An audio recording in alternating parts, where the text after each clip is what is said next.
The lord. అందరికీ వందనాలు. Good Friday కదండి ఈరోజు.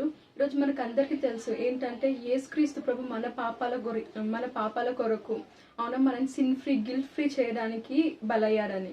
అవునా ఈరోజు మనం ఏం చేస్తాం, అందరం కూడా 7 words ఏవైతే ఉన్నాయో జ్ఞాపకం చేసుకుంటాము. యేసుక్రీస్తు చేసిన ఆ త్యాగాన్ని మనం జ్ఞాపకం చేసుకుంటాం. కానీ బైబిల్లో ఇంకెంతో ఉందంట గుడ్ ఫ్రైడే గురించి. అంటే it's not only about 7 words, ఇంకేదో ఉందంట. అదేందో ఈరోజు మనం అందరం చూద్దాం. మత్తయి సువార్త 27వ అధ్యాయం 51వ వచనం నుంచి చూద్దాం. Matthew chapter 27 verse 50. యేసు మరల బిగ్గరగా కేక వేసి ప్రాణము విడిచెను. అప్పుడు దేహపు తెర పైనుండి కింది వరకు రెండుగా చినిగెను, భూమి వణికెను, బండలు బద్దలాయెను. Then Jesus shouted again, and he released his spirit. At that moment, the curtains in the sanctuary of the temple was torn in two from top to bottom. The earth shook and rocks split apart. హల్లెలూయా. ఇక్కడ మనం చూసినట్లయితే ఆ టైంలో ఎప్పుడైతే యేసుక్రీస్తు తన ప్రాణాన్ని విరుస్తారో అప్పుడు ఏం జరిగింది, భూమి వణికిపోయిందంట. అలాగే దేవాలయపు తెర ఏదైతే ఉందో అది పార్ట్గా పై నుంచి కింది వరకు చినిగిందంట. అంటే దానికి అర్థం ఏంటంటే యేసుక్రీస్తు ప్రభు ఆ రోజే మనము ముందు ఏవైతే హిస్టరీని చూసినట్లయితే దేవాలయపు లోపలికి ఓన్లీ యాజకులు మాత్రమే వెళ్ళేవారు, ఓన్లీ ప్రీస్ట్ మాత్రమే అలో అయ్యేవాళ్ళు, మిగిలిన వాళ్ళు ఎవ్వరు వెళ్ళేవారు కాదు. కానీ ఇక్కడ ఏం జరిగింది, యేసుక్రీస్తు ఎప్పుడైతే ప్రాణం విడిచిండో అప్పుడు ఆ తెర అనేది స్ప్లిట్ అయిందంట.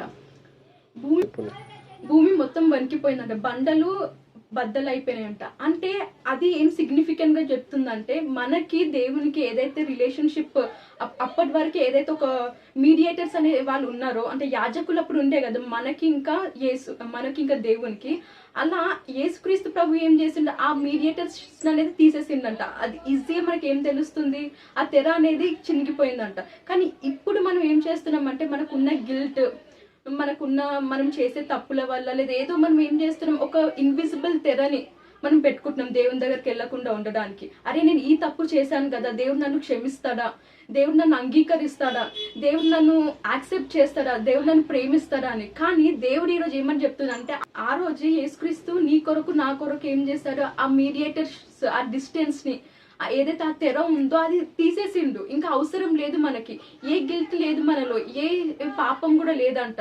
మనం ఎలా ఉన్నామో అలా వెళ్ళొచ్చంట దేవుని దగ్గరికి, నిన్ను ఎవ్వరు ఆపరంట.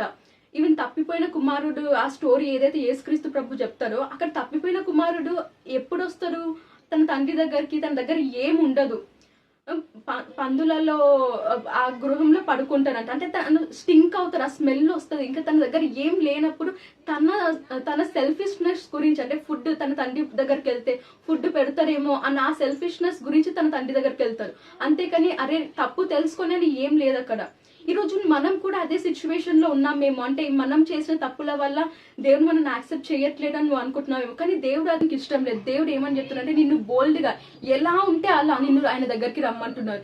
ఈరోజు నువ్వు అనుకుంటున్నావు కదా నీ లైఫ్ లో ఉన్న ప్రాబ్లమ్స్ ఎందుకు, నీ లైఫ్ లో ఉన్న ప్రాబ్లమ్స్ పోవట్లేవు, నేను ఎందుకు బ్లెస్ అవ్వట్లేదు, నా హెల్త్ ఎందుకు సెట్ అవ్వట్లేదు, నాకు ఎందుకు నా కెరీర్ లో గ్రోత్ రావట్లేదు అని అనుకుంటున్నావు కదా. ఈరోజు దేవుడు ఏమని చెప్తున్నాడంటే అవన్నీ ఏ సిన్ లేకుండా, ఏ గిల్ట్ లేకుండా, నీ హార్ట్ లో ఏం పెట్టుకోకుండా నువ్వు ఎలా ఉన్నావో అలా నా దగ్గరికి రా, నేను నిన్ను బ్లెస్ చేస్తానని అంటున్నారు. ఈరోజు మనం అందరం కూడా అదే జ్ఞాపకం చేసుకొని మనం ఎలా ఉన్నామో అలా దేవుని దగ్గరికి వెళ్దామండి.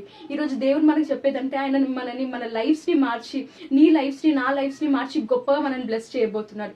ఈ గుడ్ ఫ్రైడే మన లైఫ్ లో ఎంతో డిఫరెన్స్ ని తీసుకురాబోతుంది.